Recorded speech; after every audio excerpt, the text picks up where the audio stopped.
Kırgız'da ilgerten beri külük at çıksa, Çeçen, Komuzçu, Irçı, akınları mıktı çıkkan, manasçılardı. Dаңаза olup, çegaradan attap ötüp, eçkanday tosku olduk söyledi, toğlorda attap ötüp, başka ülkelерге dаңаза olup ketken ısımlar bolup emes mi? Men жақында эле Кытайга барып келдим. Ошол жактагы кыргыз туугандардан биринчи эле Каныбек кандай жүрөт? Аман эсен жүрөбү деген сөздү укканда ичимден аябай сыймыктандым да.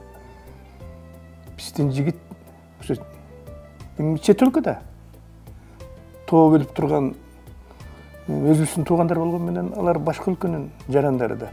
Анан ошол жерде ошо биздин жигиттин аты аталып, сыймык менен аталып, урмат менен аталып, анан кийин Каныбек кандай жүрөт деген ичиң кадимкидей жылыйт экен.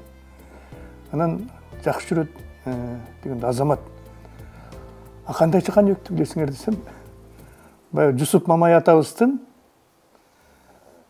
каза болгондогу сүйлөгөн сөзү эме, ташка тамга баскандай сүйлөгөн сөзү. Ар бир кытайлык кыргыздардын эсинде калып, андан ары уламыш жомок болуп айтылып кетиптир да. Кече эле биз Кыргызстандан бияка келерде 40 күн жаабаган жаан түн бою көнөктөп төгүп, шолоктоп жаап, Кыргызстанда жер ыйлады, тоо ыйлады, көл ыйлады. Анан таңда кабар уктук.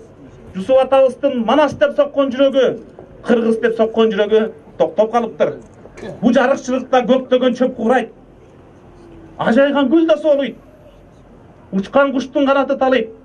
Чуркаган күлүктүн туягы талыйт. Адамдын сапаргарыйт. Бирок манасчылардын жашоосу бөлөкчө. Алар өлбөйт. Алар 1000 жыл жашайт.